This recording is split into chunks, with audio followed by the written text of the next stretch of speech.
నమస్కారం, PVB news కి స్వాగతం. హెడ్లైన్ చూద్దాం. నింగిలోకి అతిపెద్ద కమ్యూనికేషన్ శాటిలైట్, అంతరిక్షం నుంచి నేరుగా మొబైల్కి ఇంటర్నెట్.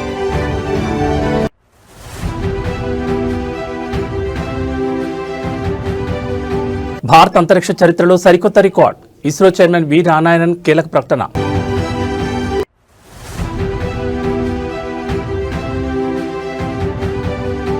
అవినీతి తిమింగలానికి 14 రోజుల రిమాండ్, డీటీసీ కిషన్ నాయకుని చెంచల్ కూడా జైలుకు తరలింపు.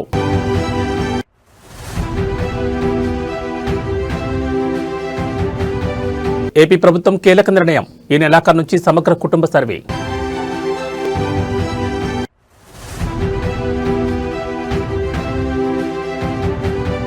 ఫోన్ ట్యాపింగ్ కేసులో బిగ్ ట్విస్ట్, పెన్ డ్రైవ్ చుట్టూ తిరుగుతున్న దర్యాప్తు. ఇక డీటెయిల్స్ చూస్తే, భారత అంతరిక్ష పరిశోధన సంస్థ ఇస్రో మరో మైలురాయిని అధిగమించింది.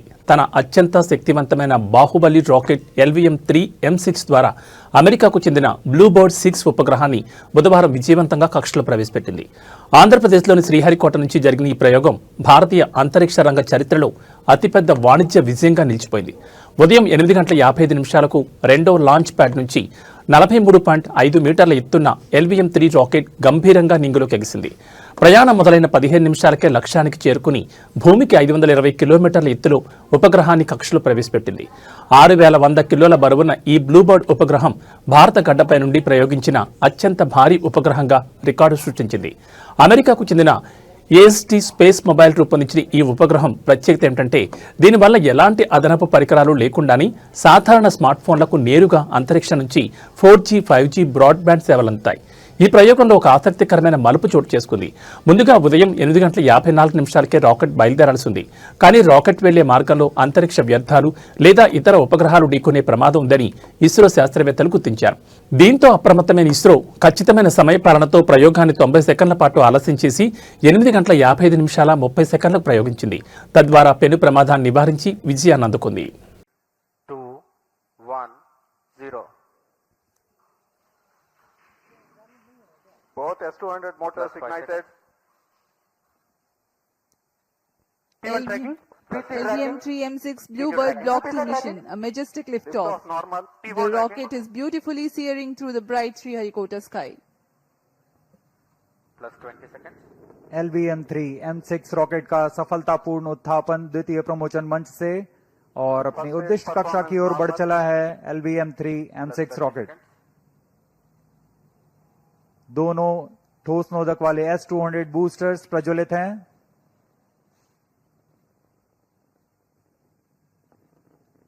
प्रथम चरण का कार्यकाल लगभग 126 सेकंड का होगा और इस दौरान यह लगभग 6000 किलो न्यूटन प्रणुद उत्पन्न कर रहे हैं.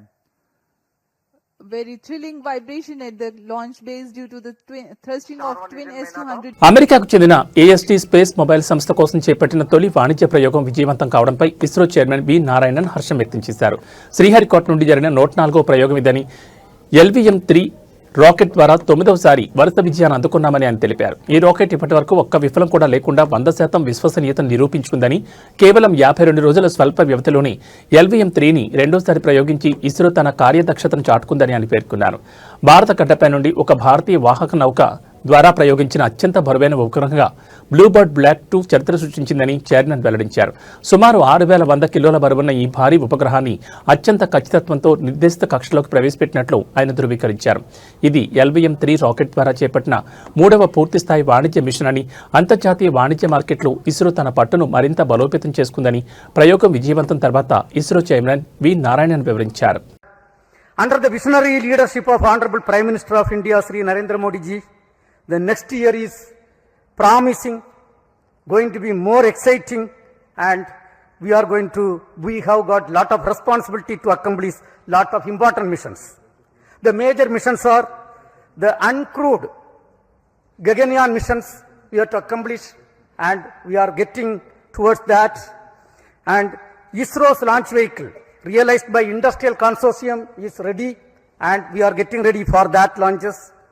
And our startup companies are doing great job. One of the orbital launch mission. Telangana రాజకీయాలను షేక్ చేస్తున్న ఫోన్ ట్యాపింగ్ కేసు దర్యాప్తు ప్రస్తుతం ఓ పెన్ డ్రైవ్ చుట్టూ తిరుగుతున్నట్టు తెలుస్తోంది. ఈ కేసులో ఇప్పటికే మాజీ సీఎం కేసీఆర్, మాజీ మంత్రి హరీష్ రావులకు సిట్ నోటీసులు ఇవ్వబోతోందని ప్రచారం జరుగుతున్న వేళ ఇప్పుడు ఈ కేసు ప్రూవ్ చేయడానికి ఈ పెన్ డ్రైవ్ సాలిడ్ ఎవిడెన్స్ అని సిట్ భావిస్తున్నట్లు ప్రచారం జరుగుతుండడం ఉత్కంఠ రేపుతోంది. ఎస్ఐబి చీఫ్గా ఉన్న సమయంలో ప్రభాకర్ రావు ఆ పెన్ డ్రైవ్లో కీలక సమాచారం నిక్షిప్తం చేశారని, ఈ పెన్ డ్రైవ్లో వందల నెంబర్లు, రాజకీయ నాయకులు, జర్నలిస్టులు, హైకోర్టు జడ్జిలు, వ్యాపారవేత్తల ప్రొఫైల్స్ ఈ పెన్ డ్రైవ్లో ఉన్నట్లు గుర్తించినట్లు సమాచారం. ఈ సమాచారం ఆధారంగా ప్రభాకర్ రావును ప్రశ్నిస్తున్నట్టు తెలుస్తోంది. ఎల్లుండి వరకు ప్రభాకర్ రావును సిట్ విచారించనున్న నేపథ్యంలో ఈ పెన్ డ్రైవ్కు సంబంధించి మరింత లోతుగా ప్రశ్నించబోతున్నట్లు తెలుస్తోంది. మరోవైపు కీలక మలుపు తిరుగుతున్న ఫోన్ ట్యాపింగ్ కేసులో కేసీఆర్, హరీష్ రావుకు ఉచ్చు బిగిస్తోందా అనే సందేహాలు వ్యక్తమవుతున్నాయి. ప్రభాకర్ రావుతో పాటు ఇద్దరు మాజీ సీఎస్లు, మాజీ ఎస్ఐబి చీఫ్ను సిట్ విచారించిన నేపథ్యంలో ఎవరి ప్రయోజనాల కోసం ఫోన్ ట్యాపింగ్ పాల్పడ్డారనే విషయంపై దర్యాప్తు అధికారులు కూపీలాగుతున్నారు. ఇప్పటికే అనేక మలుపులు తిరిగిన ఈ కేసులో తాజాగా పెన్ డ్రైవ్ అంశం మరో సంచలనంగా మారింది. ఈ పెన్ డ్రైవ్లో ఎవరెవరి పేర్లు ఉన్నాయనేది ఉత్కంఠ రేపుతోంది.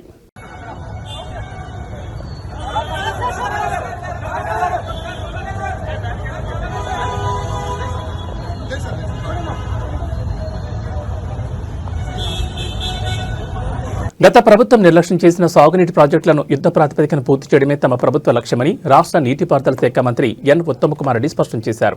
ఉమ్మడి నల్గొండ జిల్లాలోని పెండింగ్ ప్రాజెక్టుల పురోగతిపై ఆయన కీలక వ్యాఖ్యలు చేశారు. గత 10 ఏళ్ల కాలంలో కేసీఆర్ ప్రభుత్వం నాగార్జున సాగర్, మిర్యాలగూడ, దేవరకొండ, హుజూర్నగర్ నియోజకవర్గాల్లోని పలు ప్రాజెక్టులకు అట్టహాసంగా శంకుస్థాపనలు చేసిందని, కానీ ఆచరణలో ఒక్కడుగు కూడా ముందుకు వేయలేదని మంత్రి విమర్శించారు. కేవలం శిలాఫలకాలకే పరిమితమైన ఆ ప్రాజెక్టులను గత పాలకులు గాలి కుదిలేశారని మండిపడ్డారు. తమ ప్రభుత్వం అధికారంలోకి వచ్చిన వెంటనే నిలిచిపోయిన ప్రాజెక్టులపై ప్రత్యేక దృష్టి సారించామని మంత్రి తెలిపారు. కేసీఆర్ శంకుస్థాపన చేసినప్పటికీ ప్రారంభానికి నోచుకోని పనులను ఇప్పుడు వేగవంతం చేస్తున్నామని పేర్కొన్నారు. రాబోయే 3 ఏళ్ల కాలంలో ఉమ్మడి నల్గొండ జిల్లాలో పెండింగ్లో ఉన్న అన్ని సాగునీటి ప్రాజెక్టులను పూర్తి చేసి రైతులకు నీరందిస్తామని ధీమా వ్యక్తం చేశారు. ఈ పెద్ద మనిషి లాస్ట్ 1 year లో నాగార్జున సాగర్, మిర్యాలగూడ, దేవరకొండ, హుజూర్ నగర్ లో వచ్చి అట్టహాసంగా లిఫ్టిగేషన్ స్కీమ్స్ కొన్ని శంకుస్థాపన చేసిండు. నాకు స్పష్టంగా గుర్తుంది. చేసి 1.5 years లో పూర్తి చేస్తున్నాడు లిఫ్టిగేషన్ స్కీమ్స్ అన్ని. మేము అధికారంలో వచ్చే వరకు పనులు మొదలు కాలే. నేను వచ్చిన తర్వాత, మరి మా కాంగ్రెస్ ప్రభుత్వం వచ్చిన తర్వాత, మరి మేము ఆయన శంకుస్థాపన చేసిన ఉమ్మడి నల్గొండ జిల్లా లిఫ్టిగేషన్ స్కీమ్స్ అన్ని ఏ ప్రాబ్లమ్స్ ఉన్నా అధిగమించి, ఫారెస్ట్ ఇష్యూస్ ఉన్నా, ల్యాండ్ ఎక్విజిషన్స్ ఉన్నా అన్ని అధిగమించి అప్రోప్రియేట్ ఫండ్స్ రిలీజ్ చేసి మరి ఈ పనులు ఇప్పుడు వేగవంతంగా చేస్తున్నాం. తప్పనిసరిగా ఈ టర్మ్ లో పూర్తి చేస్తాం. హరీష్ రావు గారు ఆయన ఇరిగేషన్ మినిస్టర్ ఉండే, ఫైనాన్స్ మినిస్టర్ ఉండే. 7,000 కోట్లు ఎటుపోయినాయి, వీళ్ళు మంత్రులు పంచుకున్నారా అంటున్నారు. ఆయన ఇంత నిస్సిగ్గుగా ఎవరైనా మాట్లాడదు అంటే మరి మీకు అలవాటు ఉందేమో అది. ఈ బడ్జెట్ రిలీజ్ అయితే జేబులు నింపుకోవడానికి మీరు ఏ స్థాయి నుంచి ఏ స్థాయికి వచ్చిందో గానీ 7,000 కోట్లకి ప్రతి పైసాకి లెక్క చెప్తామని చెప్పి నేను మనం చేస్తున్నా. ఇంకేదో కమిషన్ అంటాడు. మరి నీ అలవాట్లు అందరికి ఉంటే అనుకోవద్దు హరీష్ రావు గారు. ఇది మేము చాలా సిన్సియర్ గా, కమిటెడ్ గా తెలంగాణ రాష్ట్రానికి మేలు చేయాలనే విధంగా ముందుకు పోతున్నాం. తప్పనిసరిగా ఈ 5 ఏళ్ల కాలంలో మేము మళ్ళీ తిరిగి ఎన్నికలకు పోయే సమయం వరకు తెలంగాణలో చరిత్రలో నిలబడిపోయే విధంగా ఇరిగేషన్ శాఖ నిర్వహిస్తాం. మరి ఇరిగేషన్ ప్రాజెక్టు పూర్తి చేస్తాం. 10 ఏళ్ల పాటు వాళ్ళు ఒక ప్రమోషన్ ఇరిగేషన్ డిపార్ట్మెంట్ లో, ఇంత డిపార్ట్మెంట్ లో మేము వచ్చి మొత్తం ఇష్యూ క్లీనప్ చేసినాం. No promotion, no transfers, no recruitment for 10 years. మేము వచ్చి 800 ఇంజనీర్లు రిక్రూట్ చేసినాం. 1800 లస్కర్స్ ని అవుట్ సోర్సింగ్ తీసుకున్నాం. ఏ విధంగా ఇరిగేషన్ డిపార్ట్మెంట్ యొక్క ఇన్ఫ్రాస్ట్రక్చర్ స్ట్రెంథెన్ చేయాలని కూడా మరి ముఖ్యమంత్రి గారు, ఉప ముఖ్యమంత్రి గారి సహకారంతో ముందుకు పోయినాం. తప్పనిసరిగా ఈ టర్మ్ అయిపోయే లోపల ఇరిగేషన్ ప్రాజెక్ట్స్ పూర్తి చేస్తాం. మరి తెలంగాణ చరిత్రలో నిలబడిపోయే విధంగా మా హయాంలో ఇరిగేషన్ ప్రాజెక్టులు ఉంటాయని చెప్పి నేను మనం చేస్తున్నాను.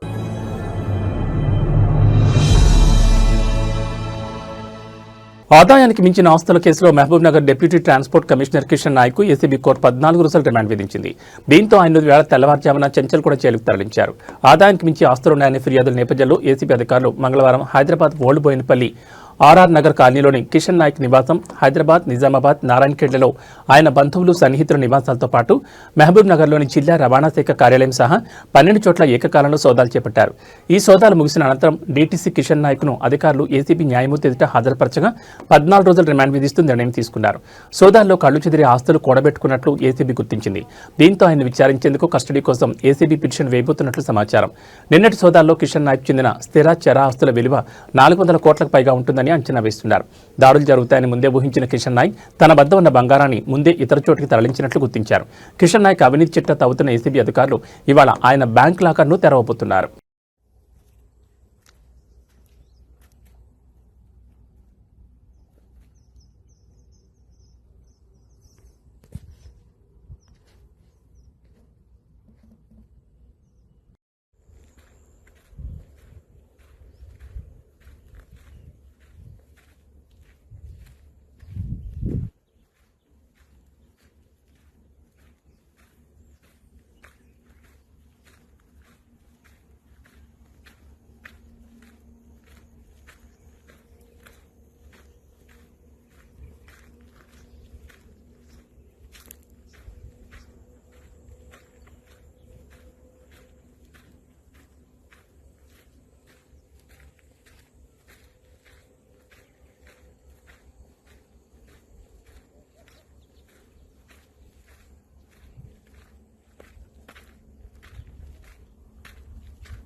మామూలుగా ఫంక్షన్లలో కుర్చీలతో కొట్లాడుకోవడం చూస్తుంటాం. రాజకీయాల్లో కూడా కుర్చీల కోసం కొట్లాటే కాకుండా కుర్చీలతో కొట్లాడుకోవడం కూడా ఉంటుంది. నేతలు పదవి బాధ్యతలని కుర్చీల కోసం గొడవపడుతుంటే కార్యకర్తలు సమావేశాలు కార్యక్రమాల్లో కుర్చీలు ఇచ్చుకొని కొట్టేసుకుంటూ కనిపిస్తూ ఉంటారు. అటువంటి ఘటన గుంటూరు జిల్లాలోని తాడేపల్లి మండలం ఇప్పటంలో జరిగింది. డిప్యూటీ సీఎం పవన్ కళ్యాణ్ గతంలో ఇప్పటం పర్యటన చేశారు. ఆ సమయంలో ఇండ్ల నాగేశ్వరం అనే మహిళ ఇంటికి మళ్లీ వస్తానని మాటిచ్చారు. ఇచ్చిన మాట ప్రకారం నేడు నాగేశ్వరం నివాసానికి ఇచ్చేస్తున్నారు. మంగళవారం నాడు పర్యటన వాయిదా పడినట్లు పార్టీ వర్గాలు పేర్కొన్నాయి. అయితే ఆకస్మికంగా ఇవాళ ఉదయం డిప్యూటీ సీఎం పర్యటన ఖరారైంది. అయితే పవన్ కళ్యాణ్ పర్యటనకు ముందే కుర్చీలతో కొట్లాట జరిగింది. పవన్ కళ్యాణ్ పర్యటన పురస్కరించుకుని పార్టీ శ్రేణులు ఇండ్ల నాగేశ్వరం ఇంటి వద్దకు చేరుకున్నారు. అక్కడ పార్టీ తరఫున డిప్యూటీ సీఎం పర్యటనకు సంబంధించిన ఫ్లెక్సీలను కూడా ఏర్పాటు చేశారు. పోలీసులు బాంబు స్క్వాడ్ తనిఖీలు కూడా నిర్వహించారు. చక్కగా పూలతో ఆహ్వాన ముగ్గును కూడా వేశారు. అంతా సజావుగా సాగుతుందనుకున్న క్రమంలో జన సైనికులు ఒక్కసారిగా అలజడి రేగింది. రెండు వర్గాలుగా విడిపోయిన జన సైనికులు దెబ్బలాడుకోవడం మొదలుపెట్టారు. ఇది చూసిన స్థానికులు, పవన్ కళ్యాణ్ అభిమానులు, ఇతర నాయకులు ఒక్కసారిగా కంగుతిన్నారు. గొడవ బాగా మొదలడంతో అక్కడ వేసిన కుర్చీలను అందుకుని మరీ కొట్టుకున్నారు జన సైనికులు. పోలీసులు కలవ చేసుకుని ఇరు వర్గాలకు సర్ది చెప్పడంతో వివాదం సద్దుమడిగింది. అయినా డిప్యూటీ సీఎం పార్టీ అధినేత పర్యవేక్షిస్తున్నాడంటే ఎంతో క్రమశిక్షణతో ఉండాలి. అలాంటి జన సైనికులు ఎలా దెబ్బలాడుకోవడం విమర్శలకు తావిస్తోంది.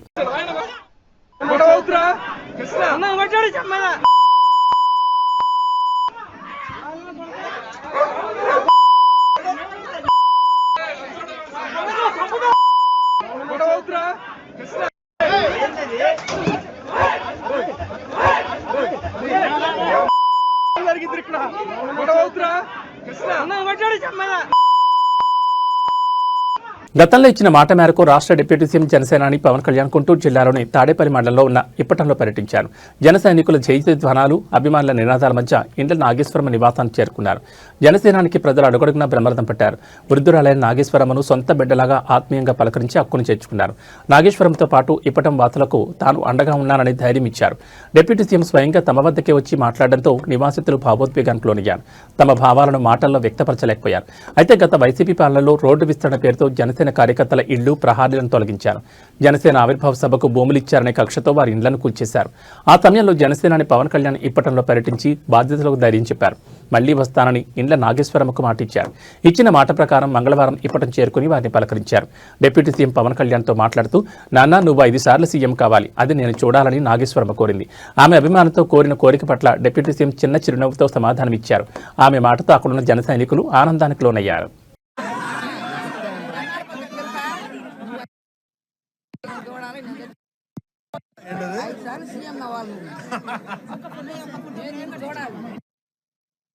నూతన సంవత్సర వేడుకలను ప్రజలు ప్రశాంతంగా, సురక్షితంగా జరుపుకునేలా చూడడానికి హైదరాబాద్ పోలీసులు సమాయత్తమవుతున్నారు.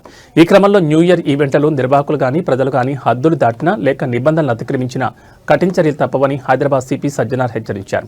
నిబంధనలు ఉల్లంఘిస్తే కొత్త సంవత్సరం సంతోషం లేకుండా పోతుందంటూ ఆయన వార్నింగ్ ఇచ్చారు. న్యూ ఇయర్ సందర్భంగా నగరంలో నిర్వహించే పార్టీలకు సంబంధించి తీసుకోవాల్సిన జాగ్రత్తలు, పాటించాల్సిన విధి విధానాలపై సిపి సజ్జనార్ క్షేత్రస్థాయి పోలీస్ సిబ్బందితో వీడియో కాన్ఫరెన్స్ నిర్వహించారు. ఈ సందర్భంగా భద్రతా ఏర్పాట్లపై కీలక ఆదేశాలు జారీ చేశారు. ప్రతి ఈవెంట్ జరిగే ప్రాంతాల్లో తప్పనిసరిగా సీసీటీవీ కెమెరాలు ఏర్పాటు చేయాలని నిర్వాహకులను ఆదేశించారు.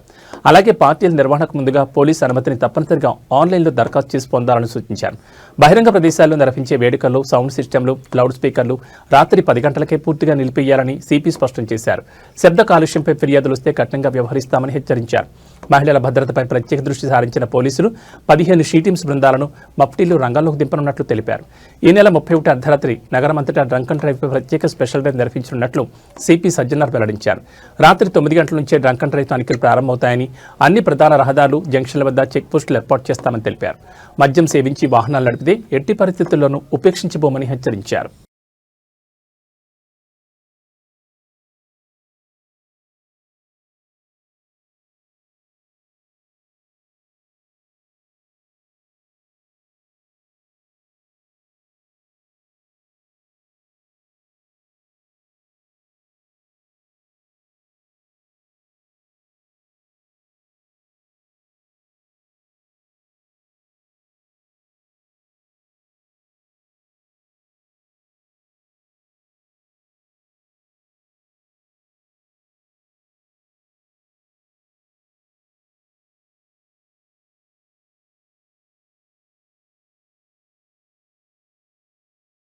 ఆంధ్రప్రదేశ్ ప్రభుత్వం మరో కీలక నిర్ణయం తీసుకుంది. రాష్ట్ర వ్యాప్తంగా ఈ నెలాఖరు నుంచి సమగ్ర కుటుంబ సర్వే నిర్వహించనున్నట్లు అధికార వర్గాలు వెల్లడించాయి.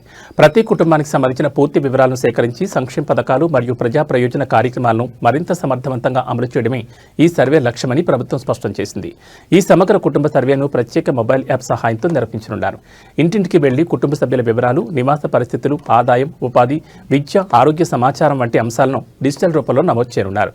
సర్వే ద్వారా సేకరించిన డేటాను ఆధారంగా చేసుకుని అర్హులైన లబ్ధిదారులను గుర్తించి ప్రభుత్వ సంక్షేమ పథకాలను పారదర్శకంగా అందించనున్నారు. అలాగే ప్రభుత్వ విభాగాలు అమలు చేస్తున్న ప్రజాసేవల ప్రభావాన్ని అంచనా వేసేందుకు కూడా ఈ సర్వే ఉపయోగపడనుందని అధికారులు తెలిపారు. సమగ్ర కుటుంబ సర్వే పూర్తయ్యాక డేటా ధృవీకరణ ప్రక్రియ చేపట్టి భవిష్యత్తులో విధాన నిర్ణయాలకు ఈ సమాచారాన్ని కీలకంగా ఉపయోగించనున్నట్లు ప్రభుత్వం వెల్లడించింది. ఈ నిర్ణయంతో రాష్ట్రంలో సంక్షేమ పాలన మరింత బలోపేతం కానుందని విశ్లేషకులు అభిప్రాయపడుతున్నారు.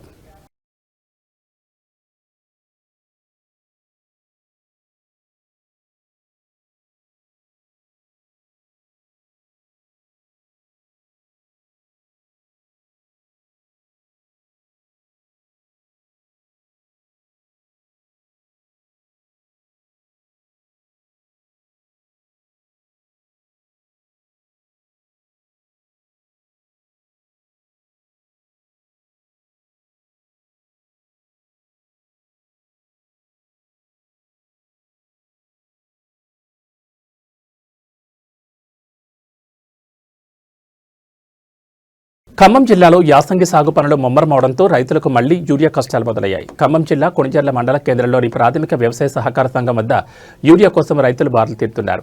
ప్రస్తుతం చలి తీవ్రత విపరీతంగా ఉన్నప్పటికీ పంటలకు యూరియా వేయాల్సిన సమయం కావడంతో రైతులు తెల్లవారుజాము నుంచి సొసైటీ కార్యాలయం వద్ద క్యూ కడుతున్నారు. ఎముకలు కొరికే చలిని సైతం లెక్క చేయకుండా గంటల తరబడి వేచి చూడాల్సిన పరిస్థితి ఏర్పడింది. యాసంగి సీజన్లో వరి సాగు పెరగడంతో యూరియాకు విపరీతమైన డిమాండ్ పెరిగింది. అయితే డిమాండ్కు తగ్గట్టుగా సరఫరా లేకపోవడంతో రైతులు ఆందోళన వ్యక్తం చేస్తున్నారు. సకాలంలో యూరియా అందకపోతే పంట దిగుబడిపై ప్రభావం చూపుతుందని వారు ఆవేదన చెందుతున్నారు. యూరియా నిల్వలను పెంచి రైతులకు ఎటువంటి ఇబ్బందులు కలగకుండా చూడాలని మండల రైతాంగం కోరుతోంది.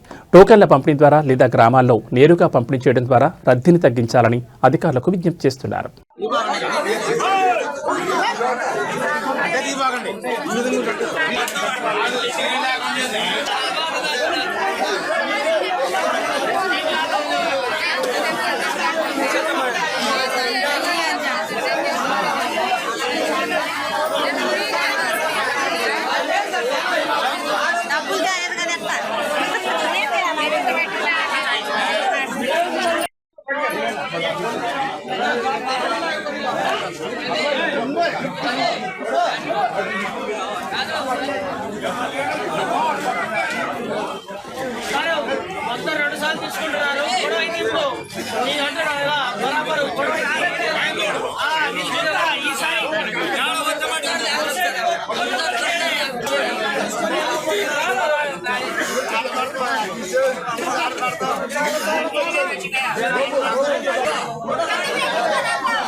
చెప్పకుండా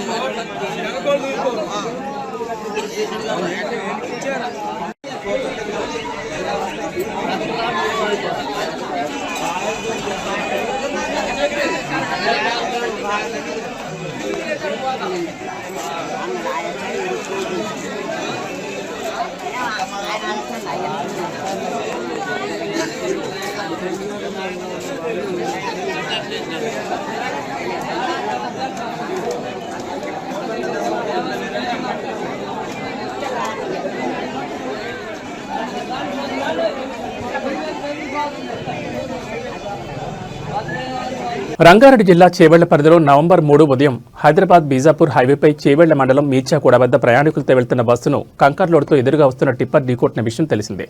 బస్సును ఢీకొట్టిన టిప్పర్ దానిపైనే బోల్తా పడడంతో కంకర్ ప్రయాణికులపై పడి 18 మంది ప్రాణాలు కోల్పోయారు. పలు కుటుంబాల్లో తీవ్ర విషాదం నెలకొంది. కాగా ఈ ఘటనపై కేసు నమోదు చేసి దర్యాప్తు చేపట్టిన పోలీసులు సంచలన విషయాలు వెల్లడించారు.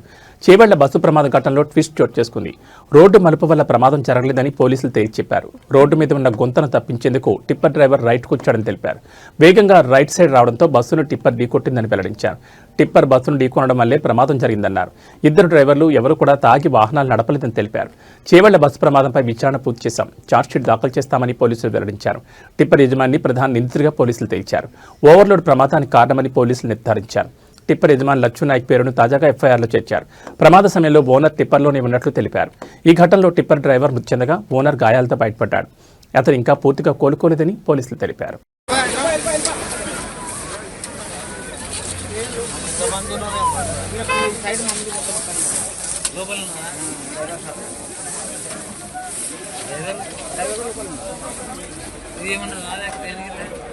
ఇవి ఈ బులెటిన్ విశేషాలు. మరో బులెటిన్లో మళ్ళీ కలుసుకుందాం. నమస్కారం.